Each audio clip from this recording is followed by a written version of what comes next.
नमस्कार, स्वागत आप सभी का। आपके साथ मैं हूं पुनीत। तो चलिए खबरों की करते हैं शुरुआत और सबसे पहले बात करते हैं प्रधानमंत्री नरेंद्र मोदी के एक्स पर किए गए एक ट्वीट की। छत्तीसगढ़ सरकार पर उन्होंने ट्वीट किया है और लिखा है कि छत्तीसगढ़ की मौजूदा सरकार के खिलाफ जनता जनार्दन का ये आरोप पत्र हर क्षेत्र में राज्य सरकार की बदहाली को उजागर करता है। बीजेपी इस गौरवशाली प्रदेश के दलितों, आदिवासियों और वंचितों को एक बार फिर से विकास की मुख्य धारा से जोड़ने के लिए प्रतिबद्ध है। आपको बता दें कि आज ही गृह मंत्री अमित शाह रायपुर में मौजूद थे और उन्होंने आज 100 पन्नों से अधिक का आरोप पत्र जारी किया है और प्रधानमंत्री ने ट्वीट किया है और उन्होंने लिखा है कि मौजूदा सरकार, छत्तीसगढ़ की मौजूदा सरकार के खिलाफ जनता जनार्दन का यह आरोप पत्र, जनता जनार्दन का यह आरोप पत्र उन्होंने लिखा है इसे और कहा है कि हर क्षेत्र में राज्य सरकार की बदहाली को यह उजागर करता है और बीजेपी इस गौरवशाली प्रदेश के दलितों, आदिवासियों और वंचितों को एक बार फिर से विकास की मुख्य धारा से जोड़ने के लिए प्रतिबद्ध है।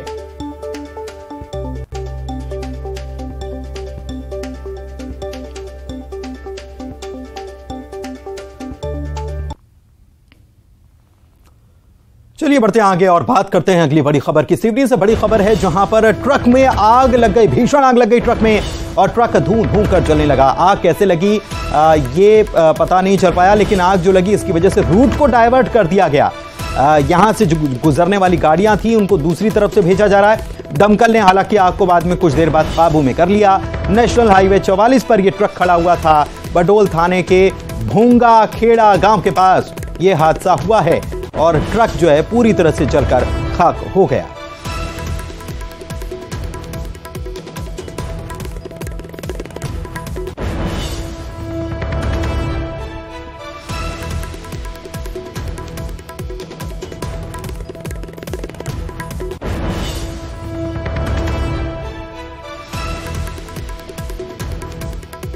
अगली खबर का रुख करते हैं जबलपुर में। अधिवक्ता की कार में आग लग गई। जो तस्वीर आपको हम बस कुछ ही देर में दिखाने वाले हैं। अधिवक्ता की कार में शरारती तत्वों ने आग लगा दी। धूं धूं कर कार जल उठी। एनिमल लवर ग्रुप की सदस्य हैं ये अधिवक्ता और उन्होंने संदेह के आधार पर केस दर्ज करा दिया है। दरअसल बीते दिनों कुत्तों को मारने वाले आरोपियों पर उन्होंने पूरा संदेह जताया है। 2 लोगों पर कार में आग लगाने के आरोप उनके द्वारा लगाए गए हैं। अब पुलिस पूरे मामले की जांच में जुटी हुई है।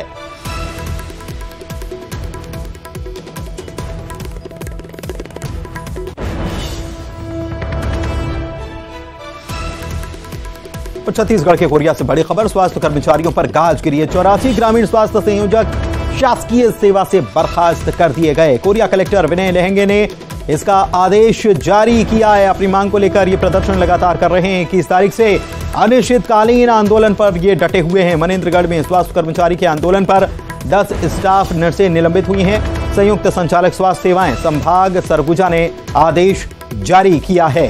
बड़ी खबर आपको बता रहे हैं कोरिया से, जहां पर कार्रवाई की गई है। इसके पहले भी स्वास्थ्य कर्मचारियों पर कल कार्रवाई देखने को मिल रही थी, चाहे वो जगदलपुर की बात हो, बलरामपुर की बात हो, कांकेर की बात हो और इधर कोरिया से भी इसी प्रकार की खबर सामने आई।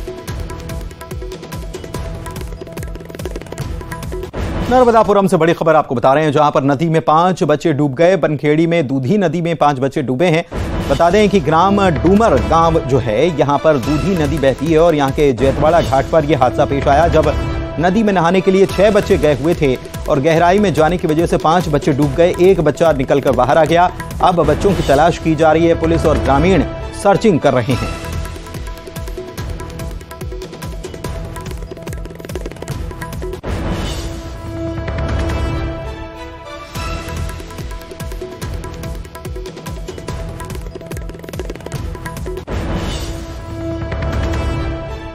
तो नर्मदापुरम से यह खबर आपको बता रहे हैं और 5 बच्चे डूब गए थे जिनको अभी भी खोजा जा रहा है। गोताखोरों को बुलवाया गया, बाकी टीमों को भी बुलवाया गया। दूसरे जिले से भी यहां पर टीम बुलाई गई ताकि बच्चों को खोजा जा सके, लेकिन कोई कामयाबी नहीं मिल पाई थी। इसके पहले जो अपडेट लिया गया था तब तक ये पता नहीं चल पाया था कि बच्चों का शव नहीं मिल पाया था तब तक, लेकिन खोजबीन अभी भी जारी है। हो सकता है कि अंधेरा होने की वजह से इस सर्च ऑपरेशन को शायद रोक दिया गया हो, लेकिन अभी भी ग्रामीण वहां पर मौजूद हैं। नर्मदापुरम से खबर आपको बता रहे हैं, 5 बच्चे डूब गए, नहाने गए थे।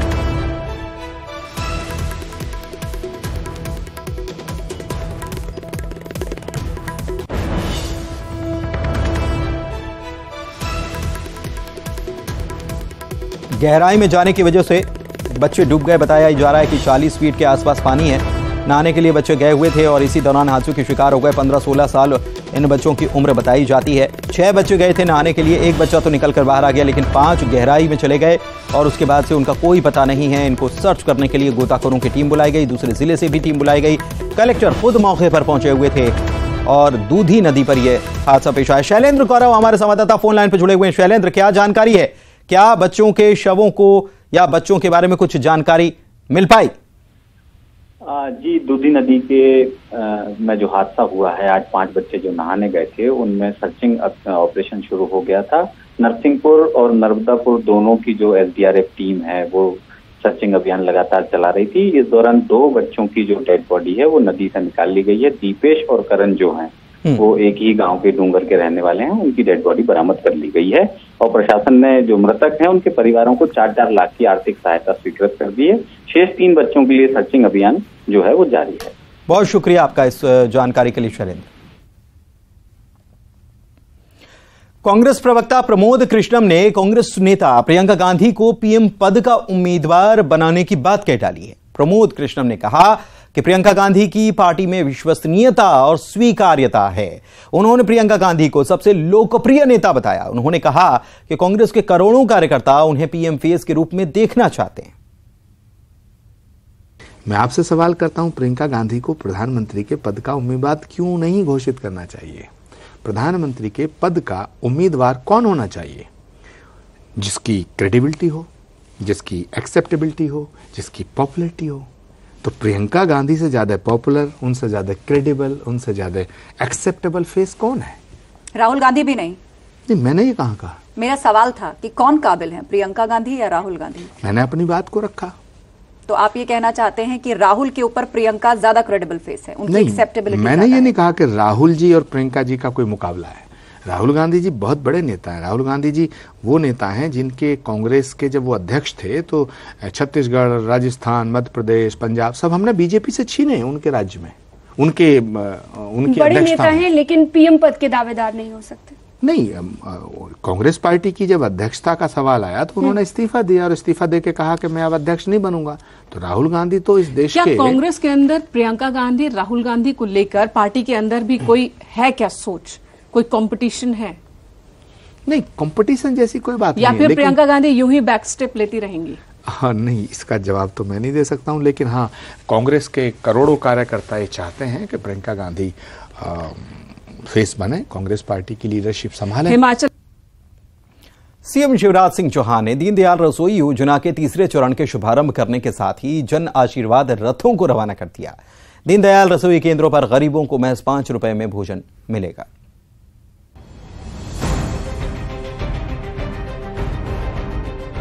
सीएम शिवराज सिंह चौहान ने आज दीनदयाल रसोई योजना के 3रे चरण का शुभारंभ किया। इस चरण में 66 नगर पालिकाओं में स्थानीय रसोई केंद्रों की शुरुआत हो चुकी है। अब प्रदेश में 166 दीनदयाल स्थायी रसोई केंद्र हो चुके हैं और इन केंद्रों पर 5 रुपए में खाने की थाली मिलेगी। सीएम ने कार्यक्रम में 38,000 से ज्यादा लोगों को जमीन का पट्टा भी दिया। उन्होंने कांग्रेस पर निशाना साधते हुए कहा कि कमलनाथ सरकार ने गरीबों के लिए चलाई गई योजनाओं को बंद कर दिया था। मध्य प्रदेश में गरीब कल्याण महाअभियान लगातार जारी है। आज हमने 2017 में जो दीनदयाल रसोई प्रारंभ की थी उसका विस्तार किया है और 66 नए नगर पालिकाएं जो थी, जहां अभी तक दीनदयाल रसोई नहीं थी, वहां आज से दीनदयाल रसोई प्रारंभ कर रहे हैं। केवल 5 रुपए में ही गरीब बहनों और भाइयों को भोजन दीनदयाल रसोई में मिलेगा।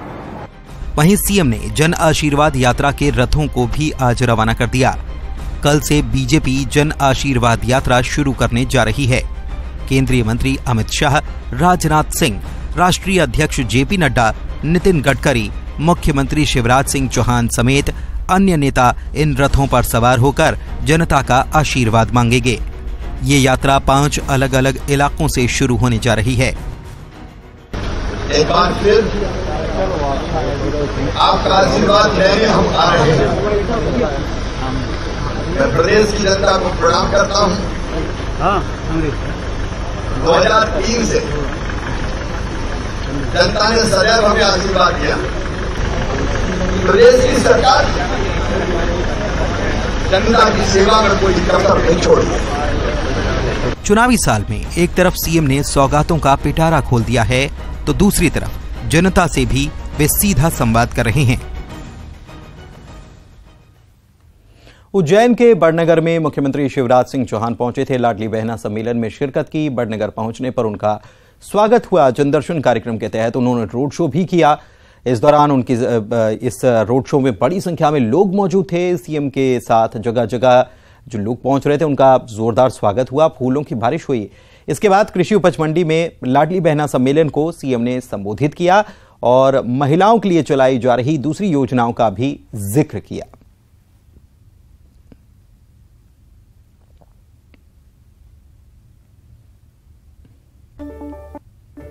कच्चे धागे की कसम, जो विश्वास आपने व्यक्त किया है, मर भले जाऊं उस विश्वास को टूटने नहीं दूंगा, उस विश्वास को टूटने नहीं दूंगा।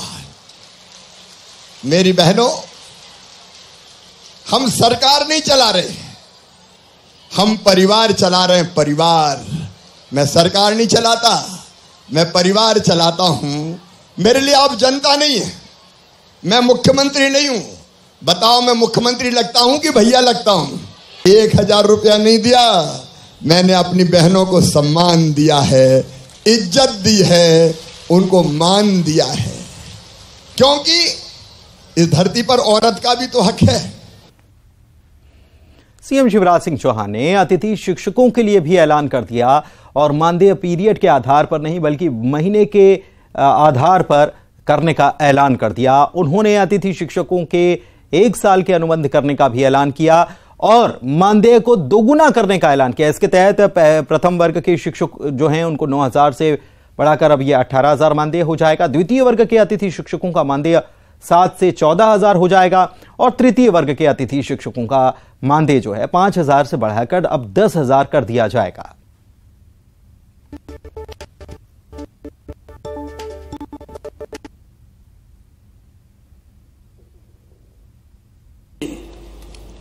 अलग अलग पीरियड के अनुसार आपको मानदेय देने की व्यवस्था है। अब ये पीरियड के हिसाब से नहीं होगी, अब महीने के हिसाब से मानदेय की व्यवस्था होगी। और मानदेय भी जो हम तय कर रहे हैं, वर्तमान जो होता है, अतिथि शिक्षक वर्ग 1 9,000, इसके स्थान पे 18,000 रुपया दिया जाएगा। अतिथि शिक्षक वर्ग 2 7,000, उसकी जगह 14,000 और 3 को 5,000 की बजाय 10,000 रुपया ये मानदेय किया जाएगा। और अभी शायद हर महीने करते हैं अनुबंध, क्या करते हैं साल का, तो अब बीच में कोई भी गैप नहीं होगा। एक बार अनुबंध हो गया तो पूरे साल चलेगा। भोपाल से बड़ी खबर आपको बता रहे हैं। कांग्रेस अब फुल इलेक्शन मोड में आ गई है। आज पीसीसी में जिला अध्यक्ष और प्रभारियों की बैठक बुलाई गई थी, जिसमें साफ तौर पर नसीहत दे दी गई है कि पार्टी को मजबूत करने के लिए गांव स्तर पर अभियान चलाना होगा। ग्राम चेतना अभियान इसे नाम दे दिया गया है और हर विधानसभा में इसे चलाया जाएगा। इसके अलावा 10,000 परिवारों तक पार्टी के नेता और कार्यकर्ता पहुंचेंगे। बीजेपी सरकार के घोटाले और भ्रष्टाचार की जानकारी घर घर तक कांग्रेस पहुंचाएगी। हर विधानसभा 70% घरों को कवर करने के निर्देश दिए गए और 15 सितंबर तक हर विधानसभा को कवर करने के निर्देश दिए गए। तो टाइम लिमिट भी तय कर दी गई है। प्रदेश में कर्नाटक फॉर्मूले पर ही पार्टी चुनाव लड़ने वाली है। मंडलम सेक्टर को और मजबूत किया जाएगा, यह भी तय हुआ है बैठक में। और कमलनाथ ने साफ तौर पर कह दिया है कि जो जिताऊ होगा टिकट उसी को दिया जाएगा। स्थानीय स्तर पर जिलाध्यक्ष जिला प्रभारी को 1 से 2 नामों का पैनल देना होगा और जिलाध्यक्ष और प्रभारी को विधानसभा पर जीत की जिम्मेदारी भी लेनी होगी।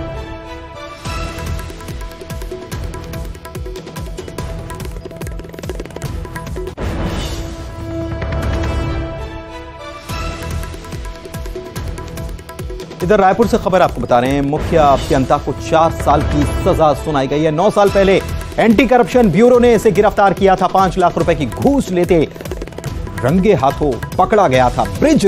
ब्रिजराज दास वैष्णव, इनको पकड़ा गया था। अभियंता और 5 लाख रुपए की घूस लेते रंगे हाथों गिरफ्तार किया गया था। सजा सुनाई गई है। रेणु नदी पर बने एनीकट के बिल के भुगतान के लिए इन्होंने रिश्वत मांगी थी और धारा 7 के तहत इनको दोषी पाया गया है। ये रायपुर से बड़ी खबर आपको बता रहे हैं। मुख्य अभियंता को 4 साल की सजा सुनाई गई है और यह मामला 9 साल पहले का है। एंटी करप्शन ब्यूरो ने गिरफ्तार किया था। रंगे हाथों दबोचा था।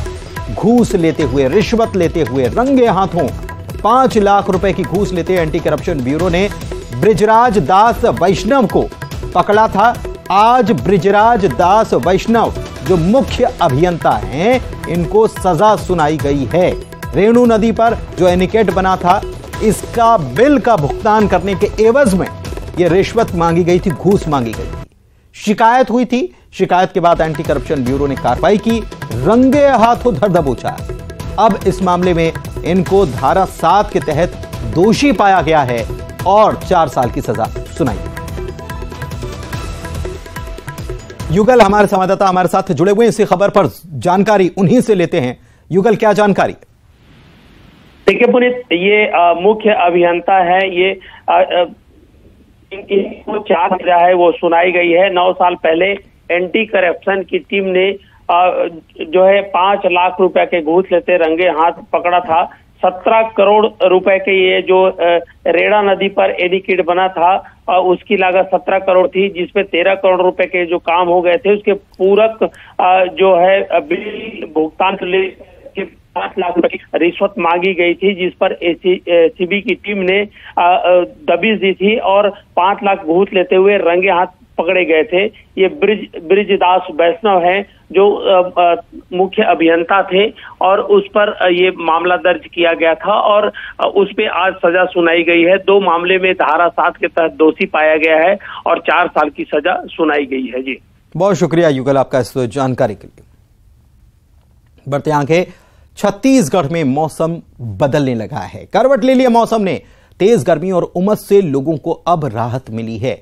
कांकेर में तेज बारिश हुई है, जिसकी वजह से किसानों के चेहरे पर भी रौनक लौट आई है। किसान मायूस हो रहे थे।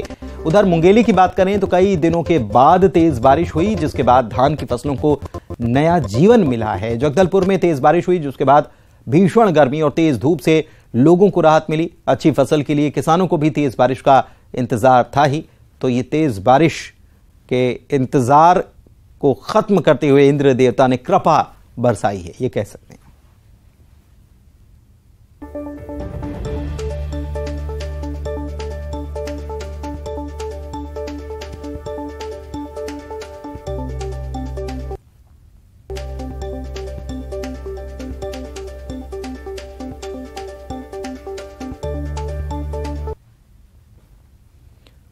और हरदा से बड़ी खबर की बात करते हैं, जहां के बेड़ी गांव में भाई पर महिला को भगाने के शक में उसकी बहनों से बदला लेने का मामला सामने आया है।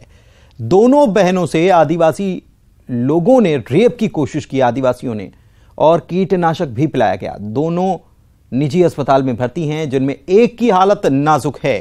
पीड़िता ने बताया कि गांव में एक महिला राखी के दिन से लापता है। महिला के परिवार के लोगों को उनके भाई पर शक है और इसी का बदला लेने के लिए ये लोग आए और मारपीट कर जान लेने की कोशिश की गई। पुलिस ने मामला दर्ज कर लिया है। मामले की जांच अब की जा रही है। कल रात को हमारे यहाँ अचानक आदिवासी लोग आए और उनका कुछ लड़की भैया के साथ कुछ चक्कर था, तो उनकी लड़की गायब हो गई। तो उन्होंने हम पर बदला के लिए हमसे ज़बरदस्ती करने की कोशिश की और इसी दौरान उन्होंने हम पर दवाई छीटी और हमारे साथ जो भी हमारे पास सामान थे वो भी छीन लिया। हमारा वो होता क्या, उनने आया था, सबके थे मतलब कॉलोनी में 50-60 आदमी लोग थे। वो उनने कहा हम हमला कर दिया हमारे ऊपर और के बच्चियों को तुम मकड़े पकड़ने दौड़े थे, दवा वो पिलवाई उनने। फिर उनको हमने छोड़ा वगैरह, जब तक मतलब जवान आ गया था पुलिस, तो उससे वो थोड़ा शांत हो गया था। और हाँ, ये खबर आई है कि 2 बच्चियों को कीटनाशक पिलाया है, तो उसकी जांच की जा रही है और उसमें वास्तविक तथ्यों का पता लगाया जा रहा है। क्या बात सामने आई? अभी तो यही पता लगा है कि अभी ये इन्वेस्टिगेशन का विषय है और जैसे ही पता लगेगा हम आपको बताते हैं। बुरहानपुर से खबर है। यहां पर एक किन्नर जिसका नाम मीनाक्षी बताया जा रहा है, कुछ युवकों से प्रताड़ित होकर ताप्ती नदी के पुल से छलांग लगा दी। खुदकुशी की नीयत से ये छलांग लगाई गई थी, लेकिन स्थानीय लोगों ने जैसे ही देखा, मौके पर कूदकर पानी में कूदकर उन्होंने इस किन्नर की जान को बचा लिया। किन्नर ने आरोप लगाया, कुछ युवकों पर आरोप लगाया है और यह बताया है कि युवक उससे पैसों की मांग करते हैं। ब्लेड मारकर उससे मारपीट की गई और युवकों ने ही उसे खुदकुशी करने के लिए मजबूर किया।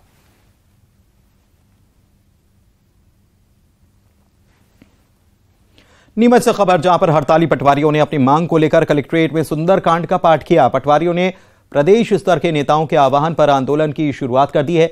इस हड़ताल का सीधा असर राजस्व पर हो रहा है। किसानों को खाद, बीज और ब्लॉक स्तर पर काम में परेशानी आने लगी है। आंदोलन में प्रदेश भर के 4000 से ज्यादा पटवारी कलम बंद कर हड़ताल पर हैं। पटवारियों की प्रमुख मांग वेतन में बढ़ोतरी, भत्ता और पदोन्नति को लेकर है।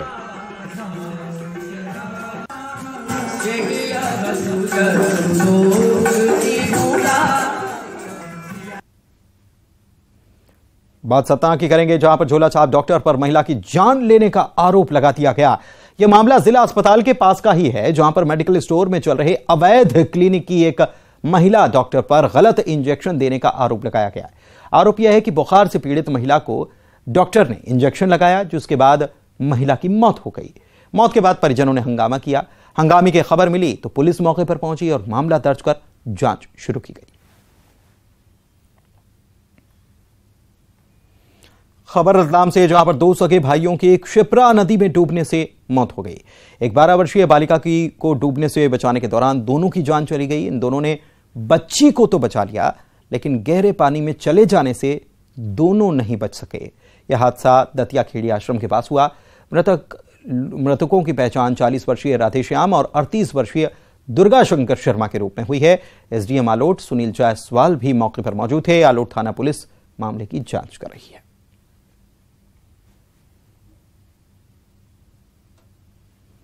आपके पसंदीदा न्यूज चैनल पर जन्माष्टमी के अवसर पर नटखट कान्हा कॉन्टेस्ट का आयोजन किया जा रहा है।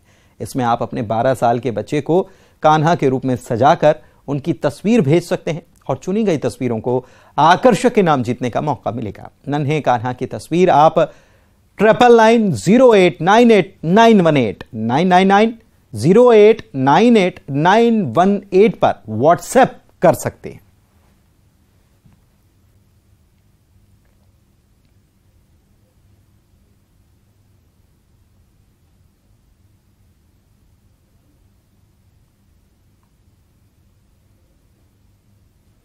और इसी के साथ इस बुलेटिन में इतना ही।